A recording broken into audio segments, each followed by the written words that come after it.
මගේ යාළුවෝ සියලු දෙනාම ආයිබෝවන් කියලා පිළිගන්නවා.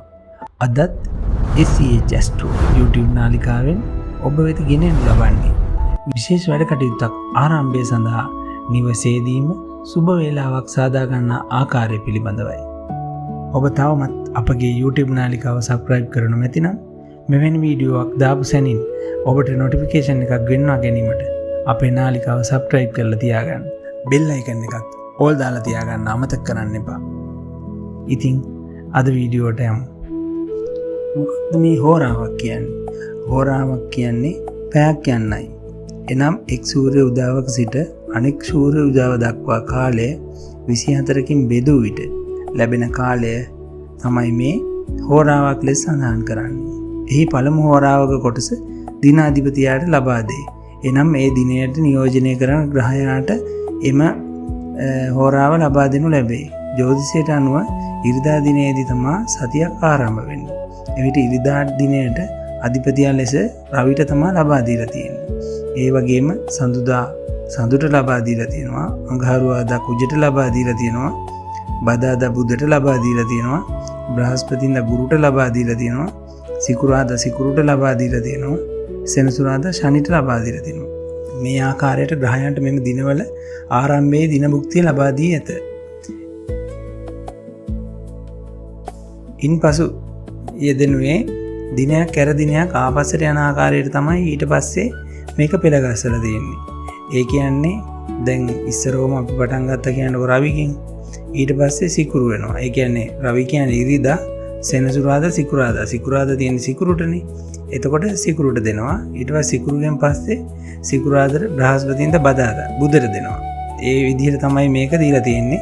එතකොට ඉස්සරෝම රවිට, සිකුරුට, බුදට, චන්ද්‍ර, ශනි, ගුරු, කුජ පිළිවෙලට තමයි මෙම දිනාධිපතියන්ගෙන් පසුව හෝරාව බෙදී යන්නේ. ඒක මේ රූප සරහනේ දැක්වෙන මේ හෝරා සරහනෙන් අපිට ඒක හොඳින් බලා ගන්න පුළුවන්. නමුත් මේකෙදි මේ දීලා තියෙන්නේ උදේ 6ට ඉර උදා වූ අය සලකා. නමුත් අපේ හැමදාම උදේ 6ට නෙමෙයි ඉර උදා වෙන්නේ. ඒතකොට අපි මේ දිනට අදාළව ඉර උදා වන දිනේ වේලාවට අනුව අපි හදා ගන්න ඕනේ. කියන්නේ 6යි 10ට ඉර උදා වන දවසක් කියලා හිතුවොත් එහෙම හෝරාව පටන් ගන්න 6යි 10යි ඉඳන් 7යි 10 වෙනකම්. 7යි 10යි ඉඳන් 8යි 10 වෙනකම්. අන්න ඒ ආකාරයට. ඒ ආකාරයට මේ වෙනස් වෙනවා ඉර උදාවත් එක්ක මේ හෝරාව කියන එක. උදාහරණයක් විදිහට දැන් සිකුරාදා දිනයක අපි හිතමුකෝ උදේ 6යි 10ට ඉර උදා වුණා කියලා. එතකොට පළමු හෝරාව ආරම්භ වෙන්නේ 6යි 10 ඉඳන් 7යි 10 වෙනකම්. දෙවෙනි හෝරාව ආරම්භ වෙන්නේ 7යි 10 ඉඳන් 8යි 10 වෙනකම්. මේ ආකාරයට දැන් මේ වගු ආශ්‍රයෙන් මේ ඔබට නිවැරදිව පෙළගස්වා ගන්න පුළුවන් මේ හෝරා ටික. ඊට පස්සේ අපිට දැන් මේකෙන් සුබ හෝරාවක් ආරම්භ වන වෙලාවක් සහ අවසාන වෙන වෙලාවක් බලා ගන්න පුළුවන්. ඉන්පසු හෝරාවක් අපි දැන් සොයා ගන්නවානේ. සොයාගෙන සුබ හෝරාව අපේ වැඩට අදාළව සුබ හෝරාව හොයාගෙන මම මේ සුබ හෝරා වැඩ එක එක වැඩට අදාළ සුබ හෝරා ටික වෙනමම මේකේ සඳහන් කරනවා වීඩියෝවේ අන්තිමට. එතකොට ආන්ගේ වැඩකට අදාළව තියෙන හොඳ හෝරාවක් අපි හොයාගෙන ඒ හෝරාව ඊට පස්සේ බෙදනවා විනාඩි 12 කොටස් 5කට බෙදනවා. ඒක තමයි පංචම කාල හෝරාව කියන්නේ. දැන් මේ වගුවෙන් බලා ගන්න පුළුවන් ඒ පංචම හෝරාව චක්‍රය. මේකෙදි මේ එක් එක් දිනට විෂවන පංචමයක් තියෙනවා. අන්නේ විෂවන පංචමය අපි සුබ වැඩ සඳහා භාවිතයට ගන්නෑ. ඒ පංචමය මගහැරලා තමයි හෝරාවෙන් මේ නැකතක් හදා ගන්නකොට ඒ පංචම අතහැරලා තමයි හදාගන්නේ. ඊට අමතරව රාහු කාලයත් අතහරින්න ඕන. ඒ දවසට අදාළ රාහු කාලයත් අතහැරලා මේ විෂ පංචමයත් අතහැරලා සුබ හෝරාවක සුබ පංචමයක් තමයි ගන්න අපි සුබ වැඩ කටයුත්තක් කරනකොට. දැන් උදාහරණයක් විදිහට අපි හිතමුකෝ සඳුදා දිනයක 7 ඉඳන් 8 වෙනකන් තියෙන්නේ සිකුරු හෝරාවනේ. ඒතකොට සිකුරු හෝරාව ගත්තාම මේ මම සඳහන් කරලා තියෙන ආකාරයට සිකුරු හෝරාවේ පංචම හෝරා ටික මේ විදිහට තමයි පෙළ ගැස්වෙන්නේ. ඒ කියන්නේ සිකුරුට හිමි වෙලා තියෙනවා පංචමයේ 7 ඉඳන් 7:12 වෙනකම්.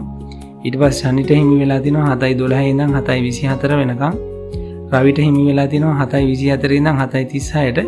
අන්න ඒක විෂ පංචමය. එතකොට සිකුරාදා දවසක රවිගේ පංචමය තමයි විෂ පංචමය. අපි මේ විෂ පංචමයෙන් සුබ වැඩ කටයුත්තක් කරන්නේ නැහැ. ඊගාවට තියෙනවා චන්ද්‍ර හෝරාව 7:36 ඉඳන් 7:48 වෙනකම්. ඊට පස්සේ තියෙනවා කුජ හෝරාව 7:48 ඉඳන් 8 වෙනකම්. මෙහිදී අපිට අවශ්‍ය වැඩට ගැලපෙන පංචම කාල හෝරාව හොයාගන්න ඕන අපි. මම ඒක සඳහන් කරනවා වීඩියෝ. ඒක බලාගෙන අපිට අදාළ වැඩේට ගැලපෙන හෝරාවක් පංචම හෝරාවක් කියන දෙකම හොයාගන්න ඕන.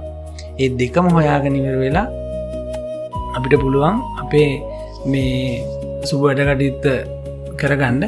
ඒකෙදිත් අපිට දැන් පංචම කාල හෝරාවේ විනාඩි 6ක් ලැබෙනවානේ.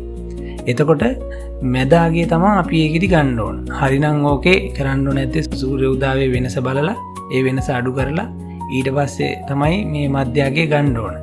ඉතින් ඒ විදිහට කරන්න අවශ්‍ය නැහැ. ඔයාලා කරනකොට ඒක ගැටලුකාරී තත්ත්වයන් තියෙන නිසා මේකේ මැදාගේ අරගෙන ඒ කියන්නේ විනාඩි 3ක් ගියාම පංචම කාල හෝරාවේ විනාඩි 3ක් ගියාට පස්සේ සාමාන්‍ය සුබ වැඩ කටයුත්තක් කරගන්න හොඳ නැකතක් හදාගන්න පුළුවන්. දැන් නියමාකාරයට නැකතක් හදාගන්නවා නම් ඕක කරන්න නැත්තේ ඒ වැඩේට මුහුණ දෙන පුද්ගලයා ඉන්නවනේ. ඒ පුද්ගලයාගේ උපන් නැකතට අනුව 100ෙන් තමයි මේක හදන්න ඕන. උපන් නැකතට සුබ වෙන විදියට නැකතක් තමයි අපි හදාගන්න ඕනේ. ඒකට අවශ්‍ය කරනවා එම පුද්ගලයාගේ උපන් නැකත, උපන් වේලාව, උපන් දිනය. ඒ ටික අපිට අවශ්‍ය වෙනවා. ඒ කියන්නේ ඔබටත් නිවර්දිවම වේලාවක් සකස් කරගන්න අවශ්‍ය නම් අපිට ඇමතුමක් ලබා දීලා ඒ විස්තර ටික ලබා දුන්නාම ඔබට ඒ අදාළ වැඩ කටයුත්තට සුබම වේලාවක් නැකතක් අපින් ලබා හදාගන්න පුළුවන්. ඉතින් මේ පහතින් මම සඳහන් කරනවා එක් එක් හෝරාවන් වලින් අපිට මේ සුබ වැඩ කටයුතු කරන්න හොඳ හෝරාවන් මොනවද කියලා. ඒක බලාගෙන ඔයාලට පුළුවන් සාමාන්‍ය සුබ වැඩ කටයුත්තක් කරගන්න සුබ හෝරාවක් ගෙදරදීම හදාගන්න පුළුවන්. ඉතින් මම සඳහන් කරන්නම් මේ හෝරා ටික කොහොමද කියලා මේ පාවිච්චි කරන්න ඕන ක්‍රමයන් ටික. පළමුවෙන්ම අපි ගත්තොත් එහෙම රවි හෝරාව මේෂ සිංහ රාශිවල ගමන් කරන ඉරිදා දිනයන් වල කැති උත්‍රපල් උත්සල නැකත් ඇති ඉරිදා දිනවල් වල රවි හෝරාවෙන් පුළුවන් රජයේ උදව් ගැනීමට, ප්‍රභූන් දැකීමට, මහජනයන් සමග කරන ගනුදෙනු කටයුතු සහිත වැඩ ආරම්භ කිරීමට සුබයි. රවි හෝරාවේ අවසාන විනාඩි 12 භාවිතයට නොගත යුතුයි. ඒක තමයි විස පංචමය. ඊගාවට සඳු හෝරාව චන්ද්‍රයා වෘෂභ කටක රාශිවල ගමන් කරන කාලවල රෙහෙන කැති සුවන නැකත් දෙන සඳුදා දිනවල් වල සියලු සුබ කටයුතු වලට සුබ දිනයක්. ඒ කියන්නේ චන්ද්‍රයාගෙන් සියලුම සුබ වැඩ කටයුතු කරන්න පුළුවන් චන්ද්‍රයාගේ හෝරාවක් ගත්තොත් අපිට. ඒකෙදි සඳු හෝරාවේ පළමු විනාඩි 12 භාවිතයට නොගත යුතුයි. මොකද ඒක තමයි පළවෙනි විනාඩි 12 තමයි විස පංචමයේ දෙන්නේ. ඊට පස්සේ කුජ හෝරාව. කුජ හෝරාව අඟහරු මේෂ වෘශ්චික රාශිවල ගමන් කරන මෝසිරස සිත දෙනට නැකත් දෙන කුජ දිනක. අඟහරුවාදා දිනක වස් කවි කීමට, සටන් සඳහා ආයුධ තැනීමට, ක්‍රීඩා තරඟ වැනි දේවල් වල ආරම්භයට මේ සුබදායක වෙනවා මේ අඟහරුවාදා දවසේ. කුජ හෝරාවේ අවසාන විනාඩි 12 භාවිතයට නෑ. ඒක තමයි විස පංචමය. ඊට පස්සේ බුධ හෝරාව. මිථුන කන්‍යා රාශිවල බුධ ගමන් කරන කාලවල වල දෙට අස්ලිස රේවති ජන නැකත් වලින් අකුරු කියවීමට, පොත්පත් ලිවීමට වගේම අධ්‍යාපනය සම්බන්ධ සියලු වැඩ කටයුතු සඳහා සුබදායක වෙනවා මේ බුධ හෝරාවෙන් ආරම්භ කිරීම. බුධ හෝරාවේ 24 වන විනාඩිය සිට 36 වෙනි විනාඩිය දක්වා මැද කොටස හෝරාව පංචම හෝරාව මේ නොගත යුතුයි. ඒක තමයි විස පංචමයේ 24 වෙනි විනාඩියේ ඉඳන් 36 වෙනි විනාඩිය දක්වා. ඊට පස්සේ ගුරු හෝරාව ගත්තාම කටක ධනු මීන රාශිවල ගමන් කරන කාලවල වල පුනාවස විසා පුව පුටුප නැකතෙන් ඇති දිනවල විවාහ කටයුතු සඳහා මෙන්ම නිවාස තැනීම සඳහා සුබදායක වෙනවා. මේ ගුරු හෝරාවේදී විවාහ කටයුතු සිදු කරන්න තියෙනවා නම් ඇත්තම ඊටමත් හොඳ හෝරාවක් විවාහ කටයුතු සඳහා. ඒ වගේම නිවාස නැකත් නිවාස මුල්ගල් තැබීම්, නිවාස උළුවවුත් තැබීම්, නිවාසයට ගෙට ගෙවදීම් වගේ ඕනම දෙයකට මේ ගුරු හෝරාව ඊටමත් සුබ හෝරාවක් වෙනවා. ගුරු හෝරාවේ අවසාන විනාඩි 12 අසුබයි. ඒ කියන්නේ විස පංචමය. ඒ අවසාන විනාඩි 12 මගහැරලා හොඳ පංචම කාල හෝරාවකින් ගන්න පුළුවන් නම් ඊටමත් හොඳයි ඒ නැකත.